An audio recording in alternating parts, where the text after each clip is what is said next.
Hello, and thank you for tuning in to the Flatiron Syndicate Motorsports Podcast. This show is brought to you by Flatiron's Tuning, your source for any aftermarket or OEM Subaru parts. Be sure to check out our store at flatironstuning.com and stay tuned with Flatiron's Tuning.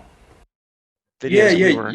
you got into a discussion about oil control in Mhm. Subaru engines, and the guys you're talking to were talking about all the sort of challenges, and you were talking about all the challenges that you guys have faced with making Subaru engines work on the track properly without suffering oil issues like we Mhm. saw in those Donut Media videos. And a lot of the things you're talking about are all the things that we tackled here when we were first starting to track our Subarus back in early 2000s. Mm. Engines were blowing up left, right, and center, and all sorts of theories were flying around as to why this was. Yeah. Ended up kind of honing in on a thing that worked, which was more or less, I think, what you guys had concluded in your discussion as well. Um, Which was like aerial separators or like yeah, the yeah. baffling and the pan. Yeah, for us, what we ended up finding was a successful way to keep the engine alive was baffled sump was Mhm. obviously a key one. Um, my personal car has the Moroso baffled sump, which I don't think is the best design, but it works most Mhm. of the time. Either that or what we call the group end sump, which is the square chamber around the pickup with the Yeah. trapdoors leading inward. Mhm. Yeah, so something to that along the lines of that design, something that stops the oil flowing away from the pickup anyway. Yeah. So that the oil cooler to keep the oil viscosity in check, and the key other one was the air oil separator. So we did this in two kind of ways. The first design we had was like a chamber that sat above the crankcase um, Mhm. PCV valve port, so that and the heads would plumb into that chamber as well. So what would happen is oil would come into that chamber and then gravity drain back through to the PCV valve, and then that chamber was effectively a diffuser, Mhm. and then that would go off to another catch can. So it was kind of a recirculating system. Yeah, Mhm. same as a regular air oil separator. The other one, which my car ran, was a big catch can that just had a drain at the bottom back down to the sump. So that would fill Yeah. up from all the breathers, and the oil would just go straight back down to the sump. We found next to nothing in the outlet from that, Mhm. if it was most of the time when it was working properly. But yeah, so that would kind of keep the oil level in check and viscosity in check and oil around the pickup. And we found that was pretty good Yeah. most of the time. Yeah. Were you draining back to the pan itself, like below the oil line? On my setup, we were, yeah. Okay. On the other setup, it was on one of the other cars. It was just straight back down to through the PCV valve port Okay. on the block, Yeah. on the top of the block. It's Yeah, so I'm talking to the Roger Clark guys because obviously they're dealing with right-hand drive cars, which you guys that's pretty much all that you guys have, right? Is right-hand drive. correct, Yeah. correct, yeah. The engine bays and the position, like having the steering column on the right side versus the left, and it's much more conducive to put the like a can on, the left side of the car, and then to drain back to the pan is much more Right, feasible. And right. then like Yeah, that's exactly what we had. we've looked at ours and like because most of those cans have to go on the other side, and then like Ah, the drain plug is on the opposite end, and like the yeah, header yeah. because you have the header and the up pipe there, Yep. there's just no good way to get back to the pan. Oh, I And so see. all the ones here in the US, so they're draining by and large to the top of the block, kind of like what you're saying, the top of the factory AOS there. And it presents an interesting problem because there's pressure that's coming out and you're also trying to drain back, Yeah. and the drain line doesn't have a lot of height to work with to have a Mm. downward slope. And so you can run into all sorts of weird issues if your drain hose like curves up and then goes Oh, I down again, see. you have a little valley there. The oil will just pool there and block that. Oh, that's interesting. So I hadn't considered that. Yeah, because you're right. Everything is right-hand drive here. So the struggles we contend with is your steering column going right through and your brake master sitting right where you want your turbo to be. yeah, yeah, so yeah, so we're always jealous of the USDM guys who are, don't have any of those clearance issues. But on yeah. the other hand, sounds like we've got an advantage because we've Yep, got the passenger side or the left-hand side of the car to put all our bits and pieces in. for sure. It's just different sets of problems, like different packaging problems. Yeah. Yeah. Well, you know what? So let me just kick this off and say, to the listener that's listening, welcome back to the Flatirons Motorsports Podcast. This is episode number 110, and we've got a special guest here. We have got Matt from MAP DCCD joining us. And so as we've been talking here, so it's pretty clear, Matt, you've been running a Subaru, or you've got experience running Subarus for a good deal of time now. Yeah. So I think my first experience with Subarus was a friend of mine had a 1989 BC chassis Legacy. So they were Is that the quite twin similar turbo? to before the twin turbo. Okay. Yeah, so it's very, very similar to a version 1 or 2 JDM WRX. So single turbo. Okay. They had the closed deck blocks in them, EJ20G engines. Yeah. Yeah. All that sort of stuff. Very similar, very heavy cars, but more or less they were very similar to the WRX platform. Yeah, that's like the first generation Legacy, the very first one. Yeah, the very first one, yeah. Yeah. So back in the early mid-90s, well, just for background, New Zealand, where I'm based in Auckland, New Zealand. New Zealand imports, well, certainly back at that time, imported all of its cars from Japan. So through the 90s and 2000s, Japanese sports cars were prolific here. They were every third or fourth car on the road was an RX-7, a WRX, a Silvia, or a Skyline, whatever it was. And there was no limitations, like whatever Japan has, you guys could import. That's right, yeah. So of course, in New Zealand, us Kiwis having a pretty a soft spot for motorsport and performance cars and whatnot, we just gobbled it up. The streets are just full of them. You couldn't go outside without hearing the Subaru rumble somewhere off in the distance, Wow. The unequal headers sounding in the background. So that was kind of the sound of my teenage years and early adulthood was, seeing Subarus boasting up and down the road and yeah. Was seeing when you were at that age and seeing all of these cars, I mean, is that what kind of set the foundation for being interested in motorsports going forward? Yeah, it was. Yeah, absolutely. Okay. I can't deny that. It was just turbo cars as well were not very well known. I understood it, back in the late 90s, early 2000s. So, when you heard blow-off valves going off down the road, it was like, whoa, what's going on here? That's pretty amazing. Yeah. So I can't deny I was pretty into whatever it was that was going on, but not really knowing much about it at the time. So a lot of racket and drama from those cars. yeah. Sucked in by the oral experience, I suppose. Yeah. Probably like many, I assume. Oh yeah. Yeah, the Subaru Rumble and all that. Yeah. Yeah. So my first Subaru was a BE chassis, which is the first twin turbo model Legacy. Yeah. And kind of enjoyed that for a couple of years, but and with that car, I joined the local Subaru club, if you like, or forum, which was called Club Sub, and started going to some events they were organising and meeting a lot of the other Subaru guys through that were around the city through that means. Yeah. And, roughly speaking, like what year are we talking about there? That would have been early 2000s, 2003, something like that. So I would have finished university around then, and then started earning enough money to play with cars to some extent, at least. Well, now I have to ask you another question there, because all right, so we've never gotten the twin turbo Legacy here, and you've had one, and you guys had it in your market, so there must have been at least a decent number of them floating around there. Yeah. What overall was your impression of that car, or was the twin turbo actually, was it worth it? What were some of the draws to that, or the differences? With the benefit of hindsight, I'd say it's a silly system. But at the time, I can see why it made sense. The turbos weren't as responsive as they are today. All the engines were 2-liter displacement. So getting 300 plus horsepower out of a 2-liter with turbo technology from the early 90s was, it was lag city. Yeah. So I can see why it was I can see why Subaru made the decision to put that system together. But of course, as soon as you look at it as a performance car, then you've got a big hole a torque hole in the middle of your rev range where the second turbo spools up.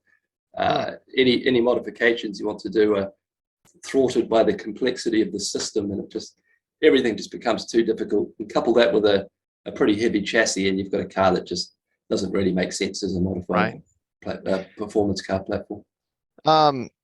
How did I have a little bit of an understanding of how that twin turbo system works, but could you give us just like a brief overview of, obviously there were two turbos, one on either side of the engine. Yeah. But how did it work?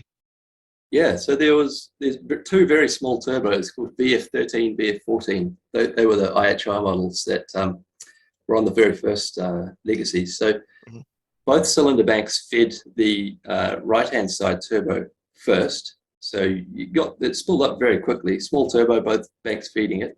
Okay. And that sort of came on at just over 2,000 RPM.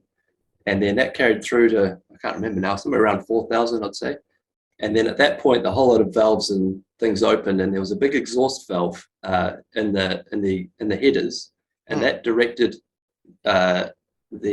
both banks to now couple through to the second turbo on the left-hand side of the engine. So both banks feeding the first one, then an exhaust valve opens, and then exhaust flows also directed to the second one. So they're in parallel at that point.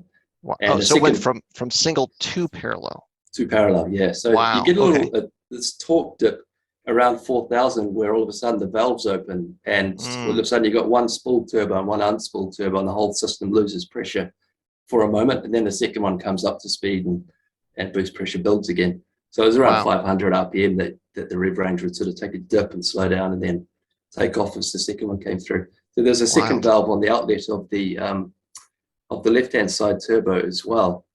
And that one, yeah, so the exhaust valve and the intake side valve, so that turbo would suddenly get the exhaust gases directed into it, and then its outlet at the same time would be sent into the intercooler. They both, turbos would both fire into the intercooler that way. Wow, that is a complicated system. Was it a fun car to drive? I mean, it sounds like having that low end was something that was different at the time. Yeah, I mean, back in my model car was a 1995 model. It would have been pretty impressive, I think, versus other options, I guess.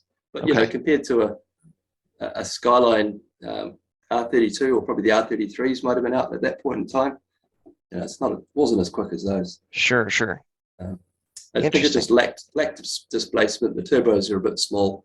The system was a little bit complex, but for around town and whatnot, it was it had its moments. Sure, for sure. Well, and so you're starting to get together with the local Subaru club. Can you describe just kind of what? I mean, you said that there's a lot of enthusiasm for Japanese import cars in New Zealand. What is the Subaru fan base there like? How many are there? How active are they? These days, I would say it's just a fraction of what it used to be. Sadly, I think it's just a sign of the times, really, for performance cars and turbocharged cars. But back then, it was humming.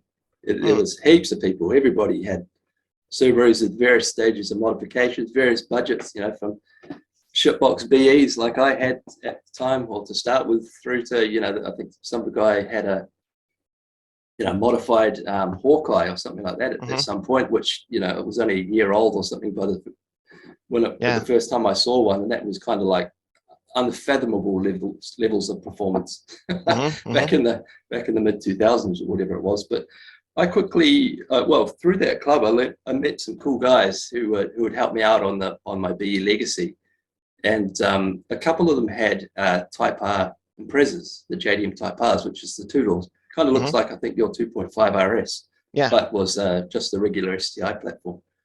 And I thought my Legacy was pretty quick, I think, back when I first got it. And then one of the other guys, another guy called Matt, who I'm still friends with today, he took me for a ride in his version 3 Type-R STI. And he had a Possum-born Motorsport built stroker engine in it. And a VF22. And I can't describe, that was I thought I'd been in some fast cars before, but that thing was it absolutely blew my hair back. I had no idea that you could get that level of performance out of a regular street car or whatever. Sure. It was just such an eye-opening experience. He just sat there, was sitting at the front of an intersection, and then just floored it across this intersection. I think he had the diff open at that point in time as well, so the car was pretty sideways. And then he just proceeded to accelerate to double the speed limit, and my eyes were just like this. I'd never been in anything that quick in my life, and it was just a religious experience, I think. So kind of like you thought Subarus were fun, and then you got an idea of like, hey, this is how fun Subarus can actually be. Yeah, that's exactly right. It was just a complete game changer. So I think a few months later, my Legacy was sold, and I'd bought as well a version 3 Type-R STI, except I bought a rolling body so that the engine had blown up from the previous owner. And so I bought it with no engine building experience and not really much experience beyond, basic bolt-on mods and things, the regular stuff. Okay.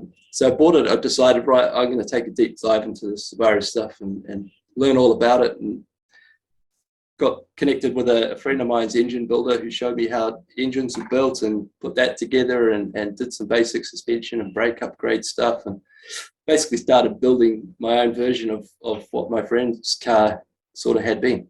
Wow. So from getting kind of like your first year and getting interested in it to kind of getting your eyes open to the possibilities, you then immediately immerse yourself in like all of the things that can be done to these cars. Yeah, that's exactly right. I just got completely swept up in the moment, and I still own that car today, but I think I've owned it for since 2005 or 6 or something like that. Wow. Okay. So coming up on 20 years. Yeah. Well, 18 years, 19 years. Yeah. Yeah. So the first 10 years I had that car, I was just developing everything, went through absolutely everything on that car. Started with the engine because I thought that was, the best place to develop a performance car. And then the first time I took on the track, promptly crashed it when I realized it didn't have handling or brakes or anything that was up to par with what a performance car should actually be. Not a bad crash, but spun off it at the first fast corner and bumped the nose into a tire wall. So went home with the tail between my legs, but the car was all right, thankfully. But that was kind of another eye-opening experience. Was like, okay, that's where I started to understand where people were talking about the full package of the performance car, not just engine power upgrades. You also need to make sure that it handles well and responds properly and all those sorts of things. Now, was that your first time at the track also? Or had you been to the track before? I'd taken my Legacy on the track, but that was because it was quite heavy. It would suffer from overheating quite quickly. Okay. Yeah, so it was hot laps versus trying to cut lap times, I suppose. Sure. The difference between the two. Taking it easy on the Legacy, but giving it a few squirts, and then trying to push it a little bit with the Impreza once I had that going right. And then realizing it still wasn't quite where it needed to be for what I wanted it to do.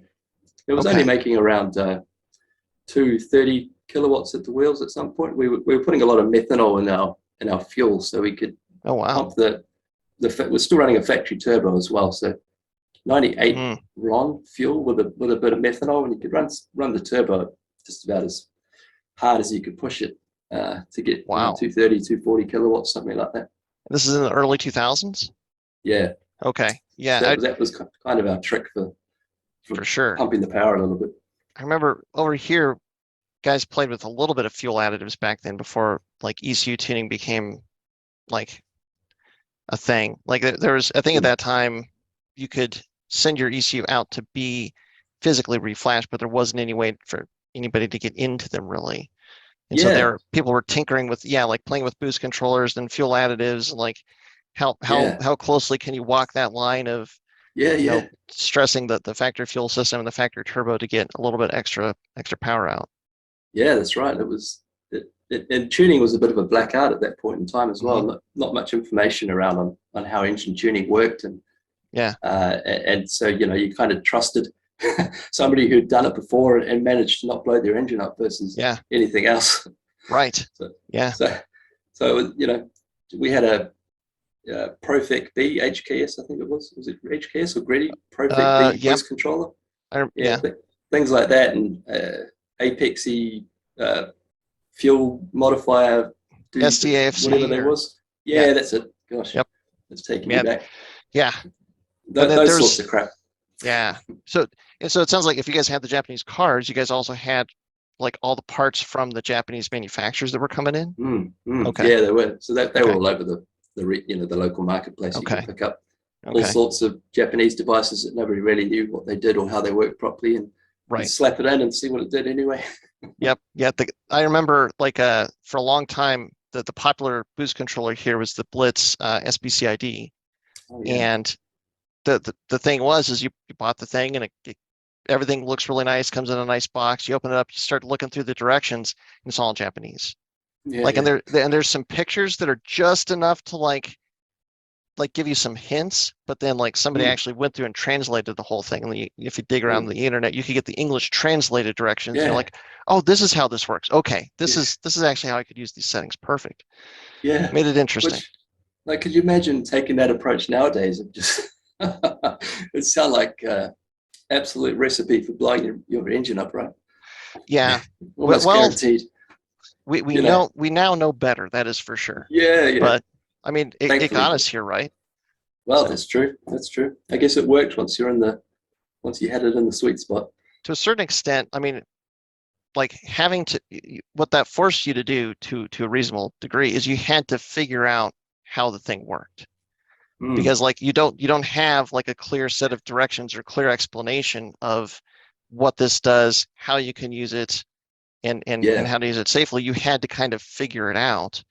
And I think that, for those of us that came up in that era where there was a lot more of that was a requirement, you had to figure things out and try things. Kind of like the guys that were playing around with fuel additives. I don't think I knew of anybody here that's playing around with methanol, but for a while, like toluene was what everybody was tinkering with here, which is like now to think about is like, boy, that seems like a bad idea. But there was a handful of guys that was they had some kind of ratio that they just swore by. And okay.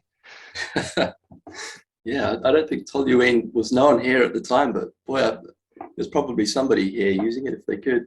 Yeah, and for those listening, don't do it. It's not worth it. Oh my gosh, like bad stuff. Yeah, E85 just sort of renders all those fuel additives, I suppose, these days just complete. There's just no point to them, I suppose. That's what that was like what everybody was looking for back then before we knew what ethanol was like or what E85 was like. Then once E85 came out, it's like that's it. That's the one. Like that's what everybody's been looking for. Over here, I mean, it's still pretty popular. Is that the same over there? Do you guys have access to that or? Yeah, we do, but it's I'll tell you what, there's only I think one or two gas stations in the country where you can actually buy E85 at the pump. So wow. If you want to run E85, and a lot of people do, you have to buy it by the 44-gallon drum, which of course is an overhead that most people aren't willing to go for unless you're a real enthusiast who wants that. And then you have to store it, and like there's a lot of challenges with that. Yeah, and moving a big ass drum around is also. And what do you tell your wife? Right. When it's sitting in the corner of the garage. At one point, I had a drum of methanol sitting in my backyard under a tarpaulin because I didn't want it anywhere near the house. Sure. Yeah, for good reason. Yeah, but so it's hard to explain why there's this little spot covered in the lawn out there. Yeah. Yeah, exactly. Yeah, so it is available here, but sadly not to the extent that I think most car owners want it to be available. Okay. But you can get it. So I think most guys with track cars, it's pretty common to go halves with someone else or thirds with someone else, and then fill up a number of jerry cans, which are a bit more manageable, and we'll do you a couple of race weekends or something like that before you need to go and buy another one. Yeah. Yeah. Makes sense. Yeah. So very cool. We get by. Well, and you mentioned going to the track a few times. I mean, how big is the track culture there? Like it sounds like it's pretty active. Is that fair? Yeah, it is. The people who are into circuit racing here are really into it.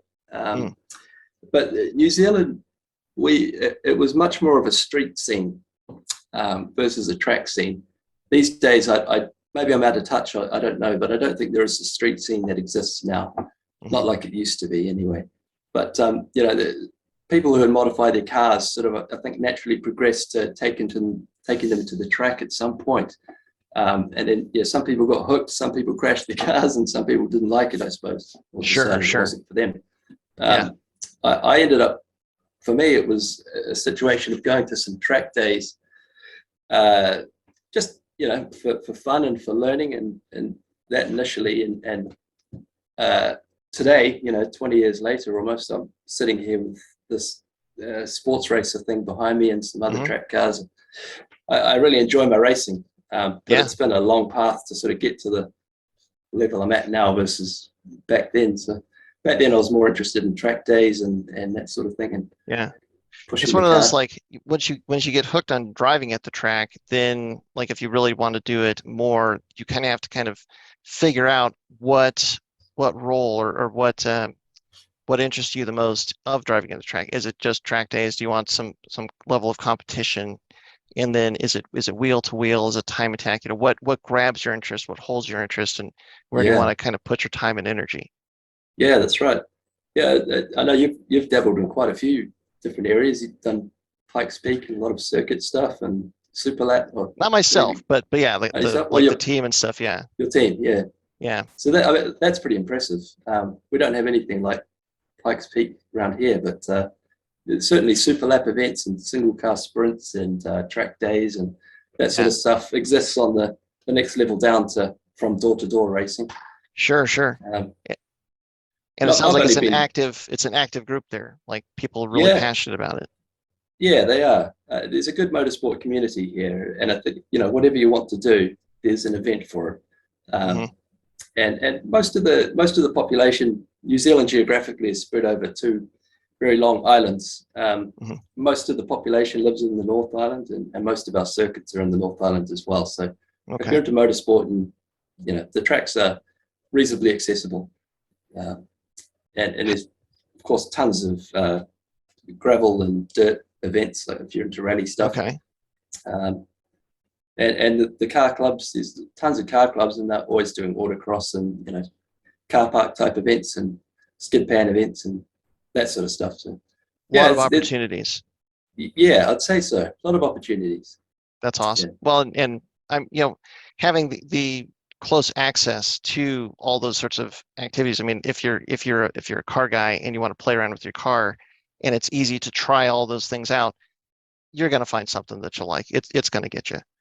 Yeah, and that's any advice. You know, if I'm ever talking to my younger siblings and friends and extended family who are, you know, come around and stare in awe at transaxles and dog boxes and stuff that is lying around on the floor here, that they're like, oh, I want to get a Hellcat. Go take that to the track. You know, it's just whatever they see on TV. It's like, well, you know, maybe steer them to something that'll have a little bit more chance of success. But yeah. whatever grabs the interest. You know, that's true. That's very true. Well, so I have to like ask, because, you know, this is kind of how we met in the first place. Is so you founded MAP DCCD, this company that makes a couple little specialty devices for Subarus. Now, so is your, like, I know that you have an enthusiasm for Subarus and a history there. Where did the inspiration come to solve some of these very specific problems? Yeah, so there's a couple of things that sort of came together in the mid 2000s, I would say. So firstly, I had my Type-R, which had the DCCD 5-speed in it. And the 5-speed transmissions have more rear torque bias than the 6-speeds. They were something like a 75 or 70-30 split, mostly to the rear. Oh, wow. And having had both the 5 and 6-speed in my car, I'd say that the 5-speeds are much more oversteer biased. You get those things sideways all the time. And of course, they just have the manual mode controller in the car. So most of the time, you'd have the diff open, because if you had it anything other than open, you'd turn a corner and the thing would sound like you're dragging some corrugated iron under the car. It would start clunking and banging. And, you know, it's like, okay. So very tail happy car, very simple control of the DCCD via the DCCD Thumbwheel. So I was sort of getting to know and understand how that all worked back at that time, and using it on the track, and sort of setting it in a position on the track and saying, okay, the car responds like this, and then eventually arriving at the point where I'd be, you know, in a braking zone and trying to push the Thumbwheel all the way forward. Oh. But by the time I tried to turn into a hairpin or something like that, going, oh no, I'm just, you know, trying to unlock it again and trying to ride a Thumbwheel while you're, you know, trying to control the car at the same time was.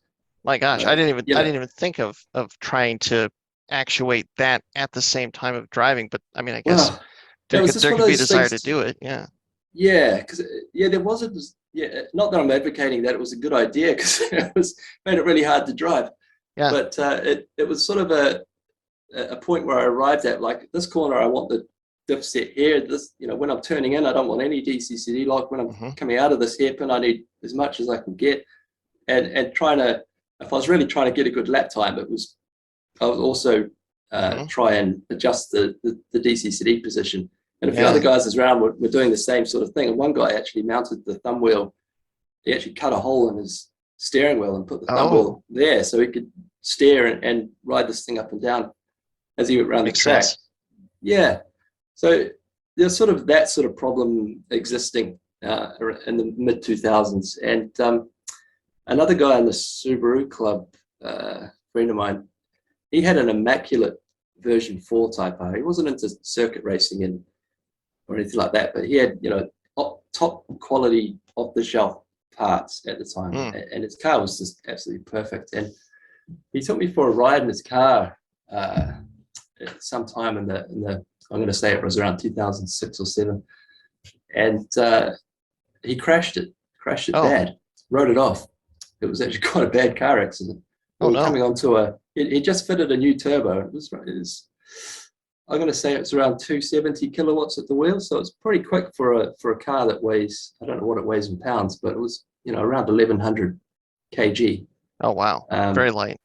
It's like 2,600 pounds. Yeah. So this thing got up and would boogie. Yeah. And he had just fitted new tires. The road it had been raining, but the road was drying out, and he was taking, you know, we're just having, you know, a relaxed time in his car. He's just driving around, and we were coming up to a motorway on ramp, and he floored it, and as he would, and he hit a slightly damp patch of tarmac there, and he still had the 5-speed in it, and the car immediately went completely sideways as the rears just completely oversteered, because he was right at the peak torque when he hit it. There's sort of an unfortunate, I think, sequence of events. Yeah. Car went very sideways. It was sort of very close to one side of the car was the motorway barrier, and on the other car was the grassy area. So he's kind of trying to steer this thing away from smearing itself down the barrier. So we spun off the left-hand side into the grass. There was a big culvert there, which hooked the car up, and it rolled the car. So it was doing around 50, 60 miles an hour when it went into this culvert. So yeah. Wow. Anyway, the car was stuffed. The suspension, the coilovers had pushed through the top of the turrets, and you know, it was unfortunately a mess. But we were okay. But of course, his DCCD was in the open position as well. So I'm sort of, you know, reflecting on all of this a short time later and thinking that car would probably still be fine if he didn't have the diff open. And thinking, I've got all these problems with trying to ride the Thumbwheel on the track and wherever else. There's got to be a way to automate this system. And about the same time, I had just fitted a new ECU into the car, which was a Link G3. I think it was a G3. Might have been a G2. But fitting that ECU opened up a whole new world of information that you could get from your car, because of course it's a standalone. It's a standalone, and more importantly, it had data logging and all the built-in graphical displays that you could, you know, record all your data and then graph it all and go, oh, what was happening here? And that just changed my world. My background as well is I've got a I did electronics engineering at university in law, and also did a master's in physics. So Okay. I've got an interest in sensors and logging and how physics works and what Yeah. data points to what phenomenon and how you what you do with all of that. I had a suspicion. I was going to ask, but I'm glad that you mentioned it, because it's like, this is one of those, the thing that's so odd to me or unusual to me about these devices that you've made is like creating an electronic device to basically run and control something else like that. That's not a lot of people sit down and decide to do that. So I figured you must have some kind of background that made you go like, I think I can dig into this and do something. So that makes perfect sense. Yeah. So it's effectively just an extension of everything I'd been doing at university. I mean, electronics has been a personal hobby since I was a small kid. My father was a lineman, telephone repairs and all that sort of stuff for the telecommunications work. So he drove around in a van full of broken phones and electronics and all sorts of crap. So as a young kid, I'd be digging through his van and finding bits of electronics. All sorts of He'd be stuff. telling me all about them. And a friend of mine as well was in a similar boat, and the two of us would build all sorts of electronic contraptions when we were, just little kids, Sure. 7, 8, 9 years old, playing Very with train cool. sets and whatever, and making gates, automated bits and pieces and lights, whatever. So yeah, electronics is a passion and a hobby. Very cool. And I bet you, and you're saying that was your first standalone. And like, if you have that electronics background and then all of a sudden you have this computer that instead of being completely walled off and like trying not to give you access to, it's like, hey, here's the keys to the ECU. Like, just get in here, poke around. Yeah. That had to be just eye-opening.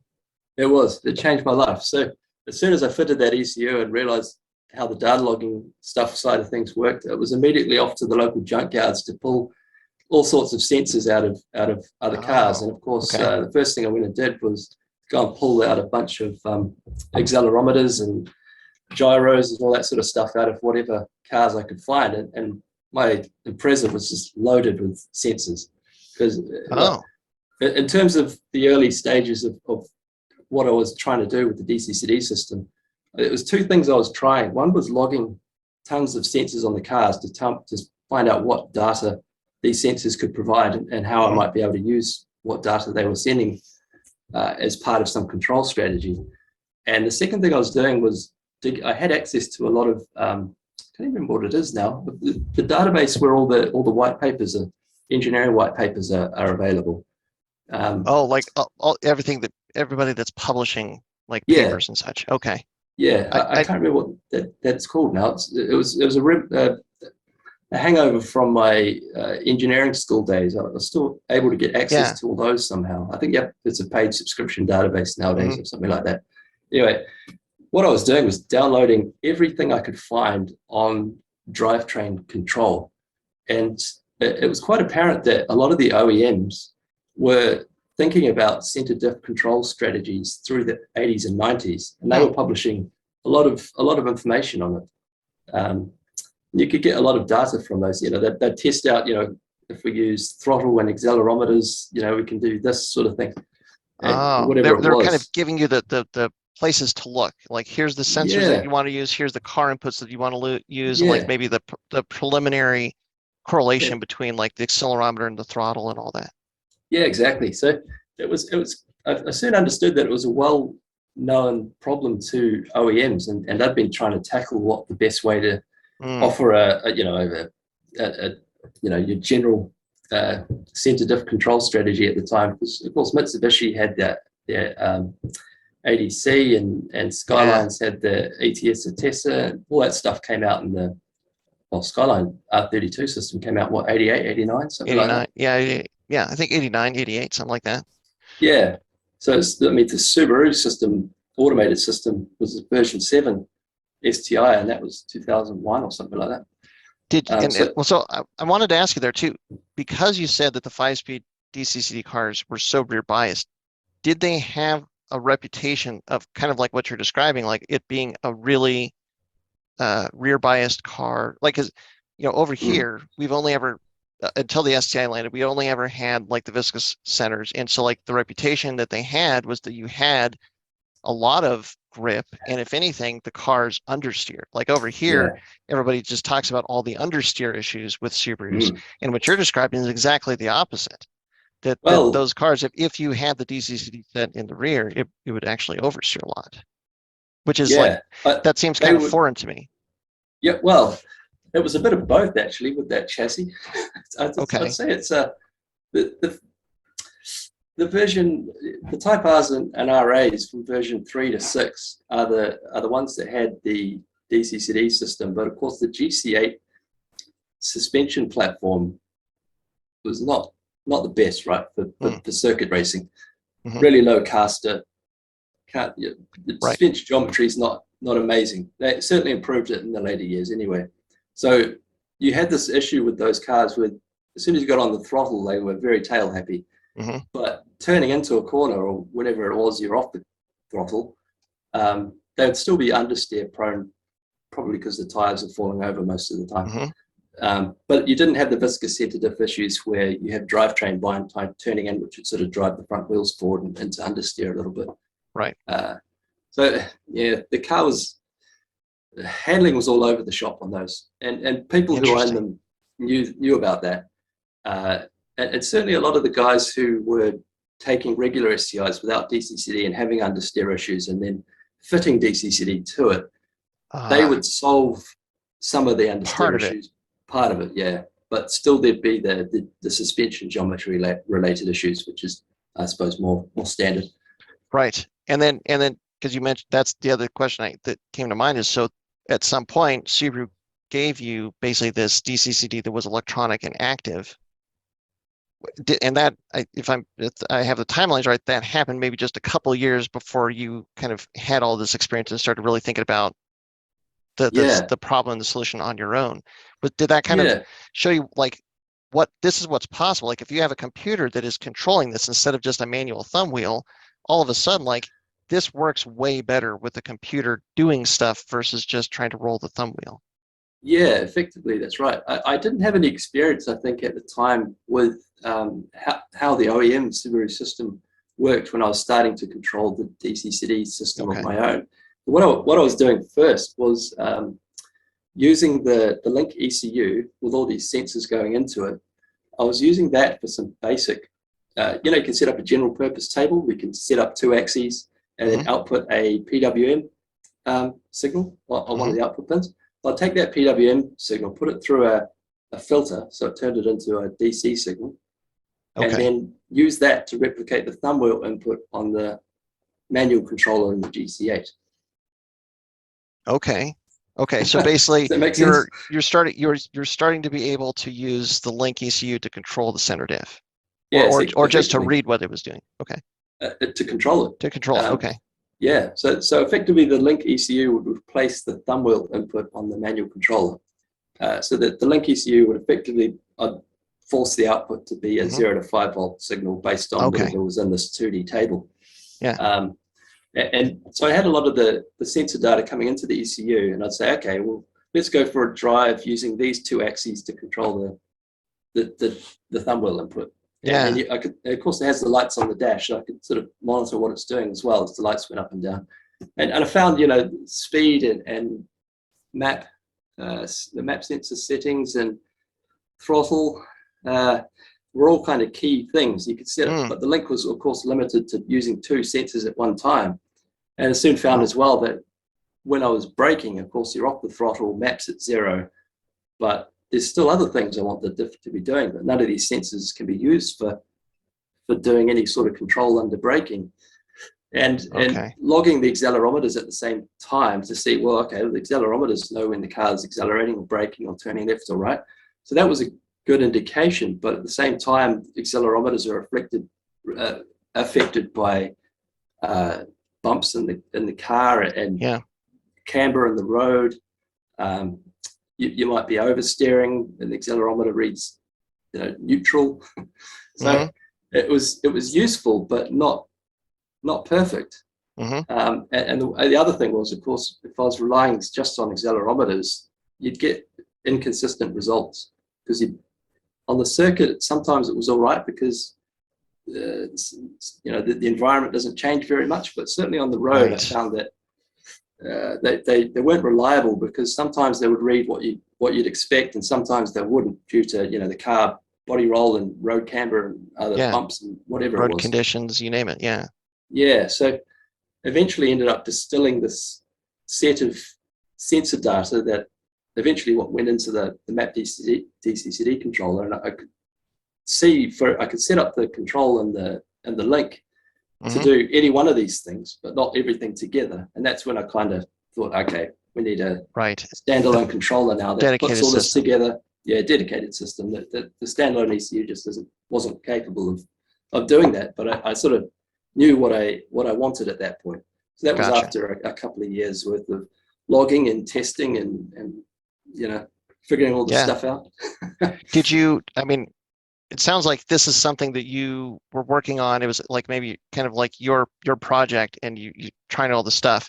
Did you finally get to a point where in your Type-RA that you finally, or Type-R, that you finally got, like, you had that aha moment, like, okay, this is now working the way that I've wanted it to work? Do you remember that? Yeah, kind of. I never got to that point with the Link ECU because I could never get it all to work together. But the next step was to build the standalone prototype. And this was never intended to be a product for anybody else at this point in time. Okay. It was the fact that it became a product was just because I built it for me, and then I was connected with all these other Subaru guys who were doing a lot of motorsport, and they were kind of like, "Oh, that's pretty cool. Yeah. Can I have one of those?"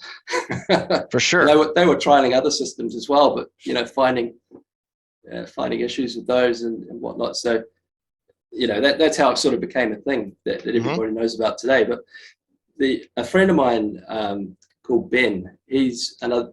So I should point out as well, MAP DCCD is a product made by a company that I'm a part owner of. The company's called MB Engineering, and the company does all sorts of things. It's effectively an electronics design, manufacturing, service company that a business can. We contract to businesses who don't have any in-house capability for design or manufacture, but they maybe have a product that they want to include something in. So what we do is we work with them to design something bespoke for them that solves their solutions, and that's what that company does, and then it provides that to them. So being a part owner of that company, of course, I get to take the liberties of developing passion projects like this, and that's what MAP DCCD is. It's kind of its own thing. That's my little baby as a part owner of a bigger entity that does all sorts of things. So, well, then I have to ask, did MB Engineering come first and then the MAP DCCD came out of that? Or did you kind of design what is now the MAP DCCD and then MB Engineering kind of came out of like having designed that and maybe done other electronics work? It's kind of everything happened at about the same time. So a friend of mine who's the other owner of that company, he had an existing company with his father that was doing a lot of electronic software development for various businesses around the country, and it sort of became MB Engineering sort of became its own thing at about the same time that I was playing around with this stuff. So similar timelines, but not. I wouldn't say MAP DCCD came first. But sort of very cool. A nice harmony. I'm guessing that one wouldn't have happened without the other. Like if you wouldn't have had all the experience of building all of that maybe you wouldn't have been so inclined to, well, or I guess maybe, or was that your career path? Like you were trying to do electronics design. Is that? It's not my career. My career path is actually, I'm a patent attorney, intellectual property lawyer. So my day job is legal services. But of course, from my early childhood, electronics is a passion. So my wife calls me an active relaxer. So during the day, I'm doing that, and then in the evenings, I'm building circuits. I suppose is a simple way to describe what my life is. Wow, that is wild. I did not expect that, but that's very cool. But it makes sense. I mean, if you have that kind of background, if you're going to be a patent attorney, and you're trying to decide, like, is this thing eligible for a patent or not, you have to have some kind of basis, a good understanding of like, okay, what am I looking at here? What is this person doing? How original is it? There's a lot of harmonies. Most of the patent work I do is for in this sort of tech sector, so I still have to keep up to speed with what all my clients are doing in order to do my job. So Wow. the kind of passion career harmony is works for me. That's very cool. Yeah. Okay. So where were we? Well, okay. The So product. MB engineering, and you've started Oh yeah. basically get to the point where you're now making the MAP DCCD controller. Oh yeah. So And that's right. you're talking about like when you actually got it, get the first prototype in, and you actually Yeah. found it actually working, doing what you wanted. Yeah. So my skill set kind of ends at the point where you need to make a really polished product or a high performance functioning device. Okay. I can write code and I can program microprocessors, but I can't do it to a level that I can be sure this is going to work in a motorsport application. But Okay. fortunately, I have business partners who do have that capability. So my very first prototype was I had the data that from the link of the factory, the information I wanted, how that was going to be dissected. And that related as well to, I actually yesterday went through my old notes. I have a pile of paper that stuff I was scribbling around with at the time. So I had a friction circle data. And I remember printing that out and then going, this part of the friction circle, I want the DCCD to have this much lock, and at this part, divide the friction circle up. And effectively it's, braking in a straight line, braking it when you're turning a corner entry, mid-corner where you might be off throttle or coming on, exiting the corner, and then straight line acceleration. So dividing up those 4 or 5 areas as key parts for, I need the DCCD system to be doing this at this time, and how you transition from each one as well. Yeah. And kind of, that was the objective.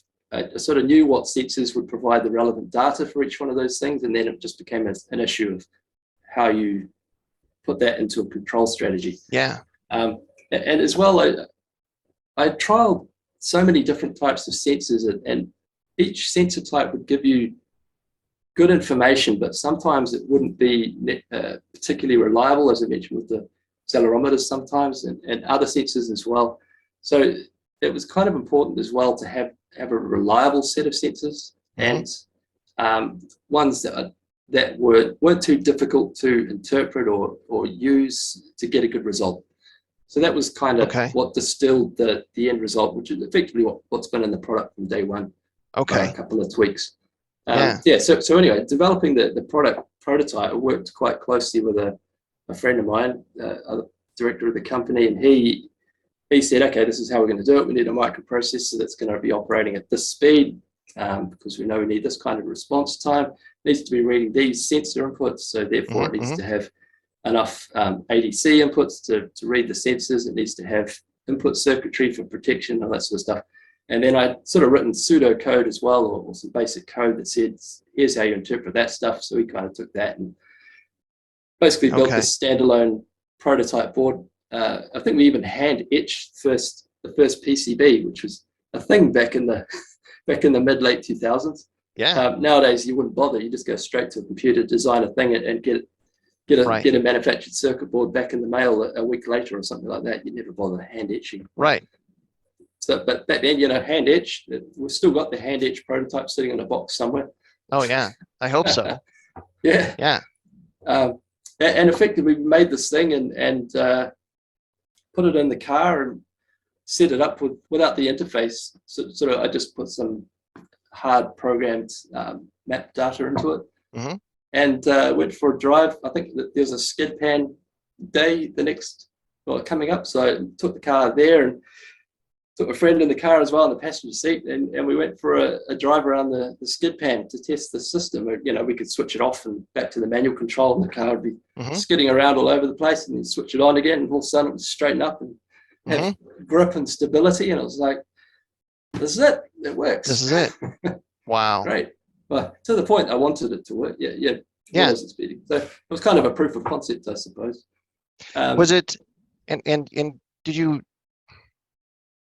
were you exploring what was possible, or did you kind of, again, maybe from some of these current STIs that had some kind of electronic control, did you have a sense of kind of like what you were shooting for, or were you just like trying to just optimize it as best as you could figure out?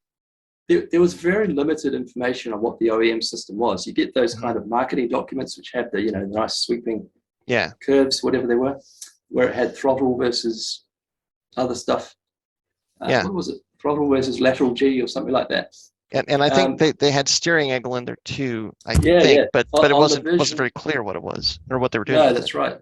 I think it changed as well. The version 7 was basic. The version 8 was maybe integrated steering angle. Version 9 and 10, I think it even incorporated wheel speed, Mhm. something like that. So it got more and more complex, but I don't know if Subaru even explained exactly how that system works. I'm not sure. Like, I think it's a pretty Not a good lot. system today. But no, I at the time had virtually no information on how the OEM system worked, but I had a plethora of publications from various OEMs Mhm. which showed the stuff that they had been trialing and pros and cons with that system. And then I had my own data that illuminated pros and cons with whatever those sensors were providing and what you could do with a control system based on that. Yeah. And I sort of trialed it out piece by piece and using the links. So I sort of knew that it would work. It was just Mhm. stringing it all together. Yeah. So Getting the one box that could look at all the data points that you wanted it to look at and then actually utilize all of that data at the same time yeah, to get the DCCD to behave the way you wanted it to. yeah, that's right. So that first time that we got it all going, I could see it all responding and doing exactly what I told it to. I think one of the key important parts was you could pick up a lot of time on a circuit with good DCCD control under brakes. Mhm. Like Mhm. if I personally like having the diff lock up fully when I'm braking hard, but as Ah, soon as you start turning in, if you have a locked diff, then that's going to hinder you, right. induce some understeer. So it was important to have good response, you know, in the Right. braking zone, and then unlock as quickly as possible as you started to turn into the corner. Okay. Okay. So we immediately, when the first time I took it on the circuit, immediately realized some performance improvements, and Okay. the other guys who sort of soon also tested other prototypes as well. They immediately, you know, some of those guys were seasoned circuit racers, and they immediately came in straight away. Time sheet would show they were dropping 1 second per minute through Okay. improved grip. So So we're getting did you get pretty quick like feedback from people like you're onto immediate, something? Okay. immediate. Yeah, I can brake harder. I can Okay. you Okay. know, brake deeper into the braking zone. I think that was where a lot of the time came off because they already had DCCD control, so they already had grip out of the corners because they were running it, you know, half locked or fully locked or whatever their personal preference was. And a lot of them as well were kind of like a little bit dubious about trusting a computer to control it. So Yeah. the way we set it up first was, I think this probably actually fed into why we have various maps available for selection Okay. on the fly. Yeah. Was so that so at least those guys could start off with exactly what they had, and then you could say, okay, well, now you can run more lock here where you like Mhm. lock, but you weren't running it as high as you like because it was too much for this part of the track. So Mm. you know, Wow. Okay. would make, and then you can go fully from map 1, which is what they had, across to map 4, Yeah. which was, you know, a more aggressive shift between high and low amounts Yeah. of DCCD lock, and they'd be trying these things out as they were racing and going, yep, oh, that's improvement, okay, yep, Okay. and getting comfortable with it that way. Okay. So, You know, yeah, so the feedback we got was measurable and instant, basically. sure. Were you one of the funny things about the DCCD to me is like if you just pull back and just think about it, the funny thing about it is it's one control in between the two axles, and you're just controlling like, okay, well, how connected is the drivetrain to Yeah, the rear or not? And that's it. Like it's yeah, like if you really just think about it, it's actually it seems like it's so simple. Like how much of a difference could this thing really make? it's But funny, isn't it? but you start manipulating it based on all these other parameters. Like I said, okay, I'm braking, now I'm going to start to turn and have the center diff adjust that torque split again. Like it opens up this weird world of behavior that just it from the surface it almost would seem like it shouldn't be there. Yeah, it's funny, isn't it? You're right. It is quite simple. But when people try and I mean, I get a lot of people talking to me about how the DCCD system works, and a lot of their ideas are maybe a little bit off base because I mean, I don't know if it's that clearly explained in most materials that people read, but all it is effectively a limited slip diff in a way, which controls the allowable slip difference between front and rear wheel speeds. Which basically breaks down to, can the front wheels or rear wheels spin faster or slower than the other, and how much locking force do you transmit to that effect? I mean, it seems it's not complicated, but I think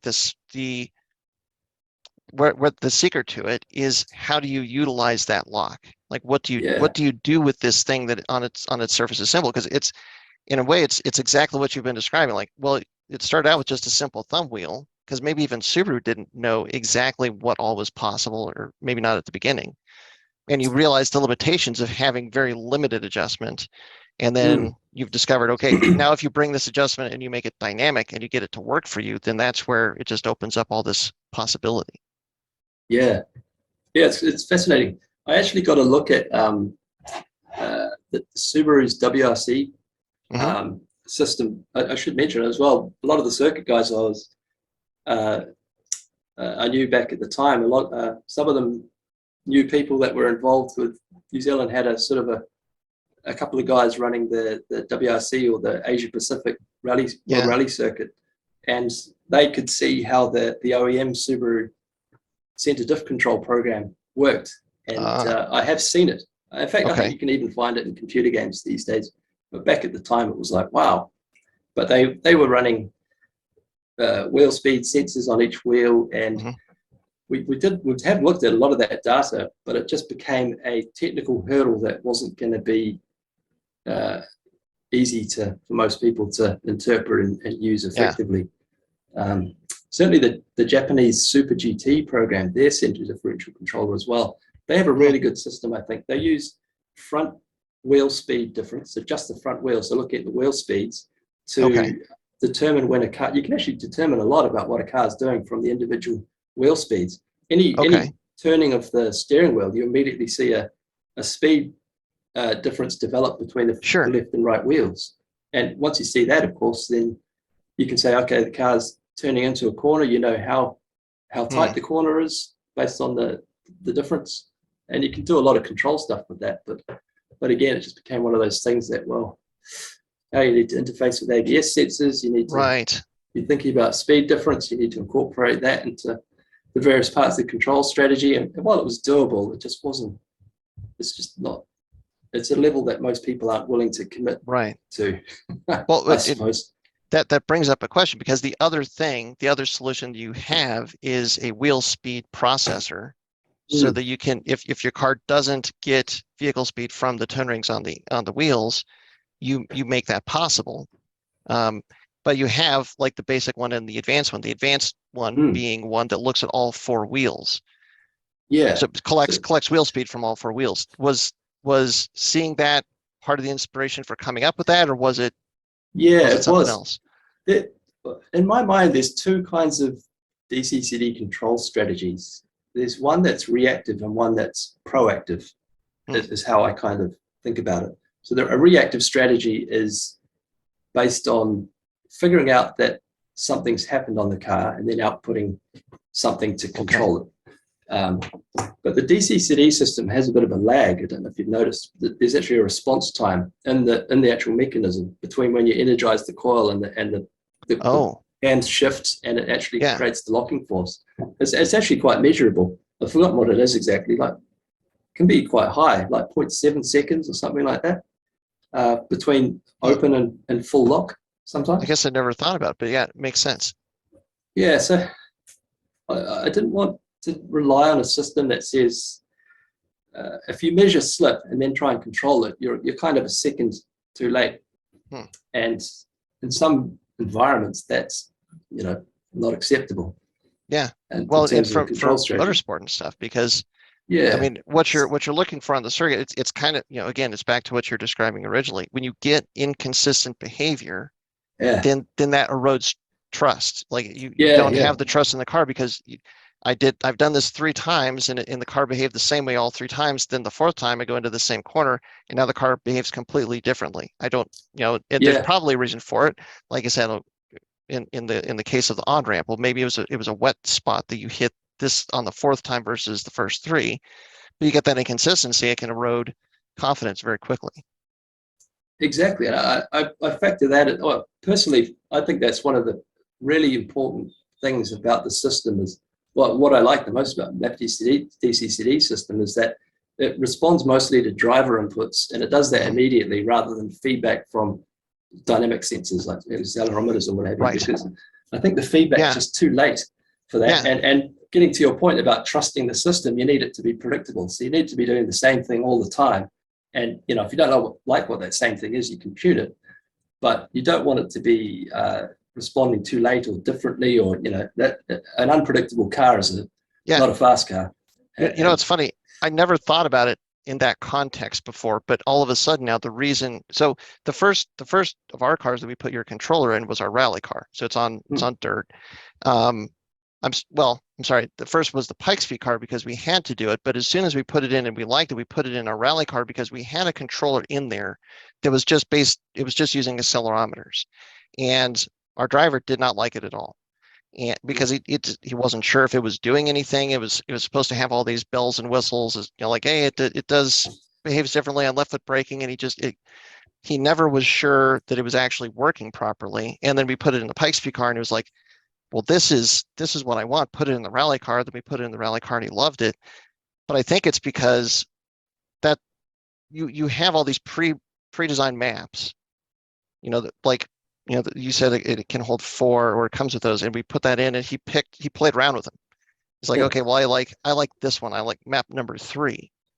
But then, because your controller is looking at all the inputs that the car has, and not accelerometers necessarily. It's like, hey, here's the steering angle, here's the brake, here's the throttle, and then it just behaves the same time. Like if you're going to have the same conditions, like I'm on the brake, then I come off, then I get on the throttle, and I'm turning or whatever, like it's going to behave the same every time. And that's what he liked the most, is that, like, now I know what this car is doing. Now I can feel the all-wheel drive working, and that's what he liked. It was like that comfortable predictability. Yeah, that's right. And I think that all the feedback we got right at the early days was that if it worked the same, no surprises. Yeah. If the car would improve its grip, and it did that every time, and you know exactly what to expect from the system, then you can push harder.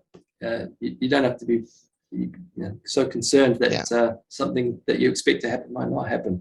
And that inspires driver confidence, which in turn inspires speed and drops lap times and all the rest of it. Is that, so one of the things that I thought is so interesting about your controller is that you have all of these pre-built maps, and then you can kind of pick from the pre-built maps, load on the 4 that you want.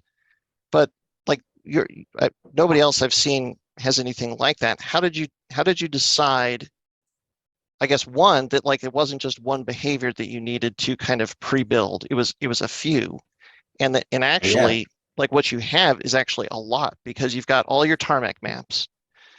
I'm gonna miss some here, but you've got 4 tarmac maps, and you've got a dirt map. I think there's an ice map. Is it mud or low friction? Yeah, the idea behind those was just to have the idea is that it either relates to the traction. Well, it's basically based on the amount of available traction, which might be a factor of the grip of the surface, and all the power of the car. Yeah. But effectively, the idea behind the differences, well, the circuit ones are a little bit different, but the other ones, like the gravel and ice and what have you, are sort of based around the concept if you don't have much traction, then when you're trying to accelerate, then you probably want as much diff lock as you can to get power down early, because the car rotates a lot. You're not necessarily worried about understeer issues or something like that. The tarmac ones, tarmac can often be a little bit tricky, because as you circuit race, your tires change temperature a lot. Yeah. And the dynamics of the car can evolve over the course. We're doing a lot of 20-minute races where the tires would start from cold and get to hot, and then maybe overheat sometimes as well, depending on if it was a hot summer's day or a cold winter's day or whatever. So having that variability to kind of change the response of the car a little bit, but still have it predictable, was kind of where the idea of the different maps came from, to Okay. be able to select those, just so that you can. Well, the way I like to use them personally is to set them up as which is how the tarmac base maps are provided. Set them up as a kind of a spread between sort of oversteer to sort of understeer bias, but more or less centered around the same handling characteristic. And if you find that the car's a little bit understeery today, go switch it to a slightly oversteery map, and that might balance it out or help mitigate that. But yeah, so that sort of concept. So because the other thing was to be able to A/B test stuff as well.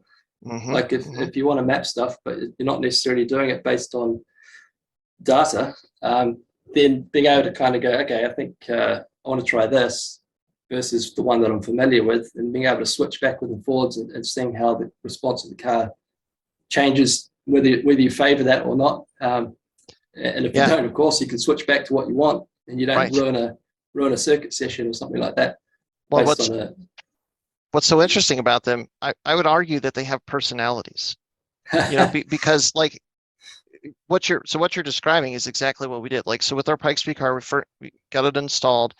We went out to a skid pad with our driver, and he was basically just kind of turning figure eights back and forth. And so we put it on map 4, so I think that's the most rear biased or most oversteer.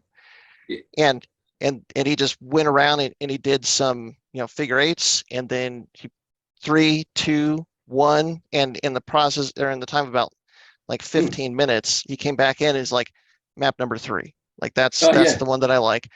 Because they each have their own, my favorite too. Yeah, because they each have their own kind of personalities and how the car feels. And like with the rally car, we loaded up some of I think we've got 1 or 2 tarmac maps, and then the dirt, and then the ice map. And he just kind of fiddles around with it, and he finds the personality, the behavior of the ones that are loaded on the controller that he likes. And he's like, that's where I'm going to stick. That's the one that I like, because it's cool. It brings the character. It gets the car's characteristic to where that's what he wants, or that's what he likes. Yeah, that's cool. Well, I'm glad to hear that you've used it that way. That was kind of what I had in mind when we put them there. And that is what is so cool about it. And that's because most of these other controllers, they don't have differences. It's one and done. Here's the setting. It's active. It's working. It's doing stuff. If you don't like it, it's probably something that you're doing. So just it's working. Just leave it. And so like to be able to pick the personality that is actually dialed into what you want. I mean, that's what's so interesting about the controller, I think. Yeah. Oh, cool. Glad you like that feature. Yeah. It was also a function of Ben, the key guy who did the development. He's like he designed the software interface as well in terms of the looks. So I think he really did a nice job, because I scribbled out some stuff that in hindsight looks like absolute crap, and he turned it into something that looked like a very polished interface that was quite easy to use, I think, for the most part. And he was saying, well, we've got enough memory in our microprocessor to add more here, but then it was kind of became a product design question of, well, how crowded does our little control box interface get, and how do we communicate what mode you're on and all that sort of stuff. So I think on the basis of memory in the microprocessor and available lights on the front panel and that sort of stuff, we decided, okay, well, if we have a manual and auto mode and we can fit 4 maps in there, no problem. So let's give it 4. Yeah, and it's awesome that it does that. What you mentioned, the user interface, like that's the other thing with your system that is like unusual. I would almost argue surprising to a certain extent, that it's not only like, here's the controller, it has all of these different modes, but you have access to all these behaviors. You have these grids and like the 4 boxes of the inputs, and that it's like, okay, well, if you've got these 4 modes and you're checking out all these personalities and you don't find one that you like, well, here's the starting point of these maps, and you can try and modify them to get the personality that you're looking for. How did you decide to like be that open, or give that kind of access to people? Yeah. Well, I tell you what, one of my pet peeves with the car industry back in the early 2000s was something we kind of talked about right at the start of our conversation, where you never really were sure about how things worked a lot of the time. Okay. And once I got my Link ECU and they gave you all this, ability to dialogue and graph and get feedback from your car and dynamics, I thought anybody who knows what they're doing wants this information so they can make good decisions. So Okay. I didn't see any benefit in trying to hide or obfuscate what the system was doing. I thought, a good system should be readily apparent to anybody who's using it. So we put a lot of time into the interface, so that was as easy to understand as possible, because the objective is to allow people to get a good result in terms of the performance of their car from it. And if they couldn't understand how the system worked, then it really just flies in the face of that objective. So right, tried to make what information is available is distilled down to I won't say oversimplified, but it's what I felt was the most reliable and effective combination of stuff. How you combine that stuff together to get the final output. Okay. So the idea was to divide the top half of the top two maps into the acceleration side of those areas of the corner or whatever, if you like, and then in the bottom part is the braking side. So you can kind of delineate things simply that way. And then the top left one map sort of represents the amount of torque that the engine is producing. It's probably that's throttle versus RPM, but if you're a power user, if I can use that term, you could actually replace throttle with manifold pressure, because at the end of the day, it's just a 0 to 5 volt input. So and you, as you know, you can set the upper and lower voltage thresholds in the setup part, so you can actually set that up as a map sensor input if you prefer, which is more or less throttle, but it more represents engine torque. But it was a sort of a decision that a good product, if we had manifold pressure on that axis, how the heck do you explain to most people who don't want to dig into their manifold pressure sensor and what boost pressures are outputting what voltage? I mean, it's complex for anybody who's not really taking into a deep dive. Yeah. So you can still do that, but it's we made it based on throttle just so that it was far more accessible. It's a good starting point. And then for somebody that's really using it for motorsport and would need that kind of change, you can adapt it. It's adaptable. Yeah. So that's what that top left table represents. And then the output of that's fed into the one beside it, which is basically subtracts from, so you take all your engine torque and then you can use speed and lateral G was decided as the best default sensor to indicate cornering force, but there's a drop down box where you can select power users again, can select other inputs which might indicate something else. Again, it's just a sensor input. We give you that input to use. The idea there is that from those two tables, adding together torque versus whatever detractor, you can get a good representation of what diff lock you want through all those acceleration areas of a corner. And then, of course, below the braking maps, just being brake versus speed seem to be basically the only real important sensor input, I think. If you're going really slow, you don't need lots of diff lock. If you're going really fast, you do. So, and then using the lateral accelerometer to take away, so that effectively the idea is you can brake hard when you're going fast, and then as soon as you turn in, that represents more or less the end of the braking zone. So you can use the turning in force to pull the DCCD back to try and mitigate understeer by whatever degree the map sets it to, and you get your result that way. Very cool.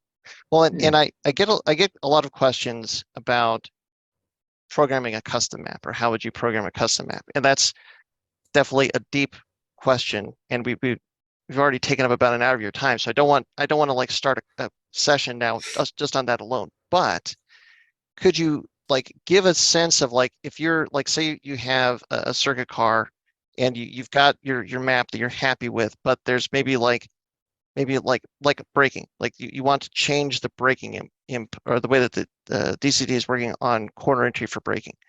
Can you give an idea of just like how would you go about making a change and then testing it to try and refine a map? Yeah, definitely. So we were quite lucky back in the early days when we were designing these base maps. All these base maps came from Motorsport cars that we had access to all the sensors from. So the way we do it is we had AIM dash loggers in the car, well, in the cars we were testing with at that time. They had GPS inputs. So we'd have a GPS trace of a circuit or whatever it was. So we'd know where the car was on the GPS trace as it came, down a braking zone and turned into a corner and, had 10 laps of data, for example. And we have a data logging output on the diff controller as well. So just a 0 to 5 volt output that represents the amount of diff lock. So we'd have that going into the AIM logger and the GPS going into the AIM logger. And we could see how much diff lock was. We published some of the traces on the internet somewhere. I think I probably posted screenshots on Naziok which showed GPS traces and diff lock around a circuit. So you can see, like, as soon as the car hits the braking zone, it goes up to full lock, and then you can see as the braking zone ends and the car's turning in, you can see the lock dropping down. So the way we tune those maps is to look at the speed of the car, where it was on the track from the GPS trace, and say, okay, at this speed, this speed, whatever it was, represents the end of the braking zone and where the car's turning in. Translate that to the speed side of the maps in the controller, and say, after this, anything lower than this speed represents we're going around a corner now. Depending on what it was and whether it was a fast corner or a slow corner or what have you. And look, the AIM loggers as well have lateral accelerometers built in, so we can also see what kind of cornering force we were getting. So we take effectively that AIM logger data and fed it back into the control maps that way. Okay. Yeah, sometimes that, and occasionally using, if we had a camera set up in the car as well, we could see what the driver was trying to do, whether they were going like this and getting understeer or whatever it was. Say, okay, this is an area of handling that might need some help. So looking again at what the sensor inputs were at that point in time and what the diff map could do to help that situation. Okay. If you're gonna make a change, do you generally make like small changes either way? Do you generally make maybe a bigger change and then so you can kind of get an idea of the direction of that change and then kind of pull it back from there if it's too much? Yeah, well, I think that's where the 4 maps come in handy. You can probably speculate on quite what you might be looking for. If you don't have any sort of data to refine those maps, then you could probably, if I was helping someone out that didn't have data logging available or something like that, they'd give me some feedback as to what was happening where, and then you can go into the maps and say, okay, well, I've set this one up to what I think, but here's the one you are using now, and here's the one I think, and you can step between those two, which might be incremental steps toward an improvement. And if they start on the one that I think is the improvement and it's not quite right, they can kind of step back towards the one they had, or get feedback that way. You use the 4 maps to actually do A/B tests on circuit. Yeah, that's the idea. Oh, well, that makes so much sense. I didn't even think of that. That's brilliant. It's just one way to have another option available if you think that it's not performing quite the way that you want it to. Yeah. Well, and like on track, like to be able to like change the maps that quickly in real time, that's like you're hitting the corner and then probably about a minute later you're hitting the corner again. You're going to be able to feel the difference immediately. You're going to know if you're moving in the right direction or not. Yeah. On lap 2. Yeah. So it's funny that your driver said he liked map 3 the most. That's the one I like the most as well. Doing pretty much exactly what he's doing. Trial map 1 for a couple of laps. Trial map 2, map 3, 4. Okay, 3's the one for me. Yep. Yeah, and what was funny was how fast it was, because we just sent him out there and he's doing these figure 8s, and then like for like 10 or 15 minutes, and then he comes back and he's like 3, and okay, all right, and he'd gone back and forth, and he tried them all, and he landed on that one, tried another one, nope, it's number 3, and that's when he came back. He's like, yep, that's it, and that's basically where it's lived ever since. Yeah, it's funny. It's funny how common that is. A lot of people seem to like map 3, and it's not that different to 4 and 2. Yeah. I think it goes to show that the small changes can make, as you say, positive enhancements to personalities. Yeah. Very cool. Well, and again, thank you very much for making the time and sitting down and chat here with us. I know we're just a little bit over an hour, so I don't want to take up all of. It's weird. We're recording this on a Friday, but it's your Saturday, so it's very strange. Yeah, But, Saturday morning. yes, so I don't want to take up your whole weekend. Um, of knowing as much as you do about how this controller works, are there any other like cool functions or tips that maybe are not abundantly obvious to people, kind of like what you're saying about how if you really wanted to, instead of the throttle input, you could wire in a manifold pressure sensor, say for that first Yeah. box. Yeah, I would say that that's probably the first go-to is, that the sensor inputs are set up so that, if you want to make changes, you can change how the control strategy works to an extent. It's just the default suggestion that we provide. But if you really want to make further use of the controller and experiment, then the options are there. Yeah. Anything else? Any other like cool uses that you've found or heard of through the years that Well, maybe it's aren't funny. obvious? We were expecting a lot of feedback once it got released to the public, if you like. I was expecting a lot of people to be quite critical, but to be honest with you, a lot of people I think seem to appreciate that it's a fine balance between ease of use and performance, and it seems to be about right. So I was expecting to be making wholesale firmware changes to control strategies and things like that based on feedback from wider use. But how long has it been out there now? 12, 13, 14 years? I don't know. It's been a while. Yeah. And to be honest, it hasn't really changed much other than the first year or two for tweaks for opening up other inputs and possibilities. So, but we're always open to suggestions and feedback, and we stand behind the product and like what it does. And somebody thinks it could work better, we're all ears. Sure. Well, I'll say to the folks that are listening or watching this at home, put something in the comments and we'll pass it on if Matt doesn't get it. Who knows where it'll go. Yeah. I guess looking forward to the future, are there any other problems that you're thinking about or maybe working on, or like, I guess your plate is probably pretty full with your day job, but like, is there anything else kind of like in the back of your mind that you're wondering about making a solution for? I think about things all the time, and it comes down to whether or not it's going to be worth the effort to produce, unfortunately, because as a business, Sure. It takes a lot of resources to develop something and make it a professional product to an extent. And if you try to balance not making the thing too expensive versus the cost of development, it's always actually, there's a lot of solutions or things I'd like to do, but whether or not it makes business sense to put resources into it is a more difficult question, unfortunately. But I guess I've got some ideas. Yeah. Okay. As much as I'd love to retire soon and just work on passion projects. Sure. So maybe sure. one day. Maybe the next project or product that will be the one. Maybe that'll be the moonshot that gets you there. Who knows? Brilliant. Well, Matt, thank you so much for your time. Thanks for sitting down and chatting with us. Really appreciate it. Thanks everybody at home for listening and your support as always. We've got the MAP DCCD controllers available on our website. We can always help get those for you and answer questions if you have it, as well as the guys at MAP DCCD as well. So thanks very much for watching. Thanks for your support, and until next time, stay tuned with Flatirons Tuning. Thanks everyone for tuning in to the Flatiron Syndicate Motorsports Podcast. Once again, we'd like to let you know that your support is what makes this show possible. Be sure to check out our online store at flatironstuning.com for any of your aftermarket or OEM Subaru parts needs. And as always, stay tuned with Flatirons Tuning.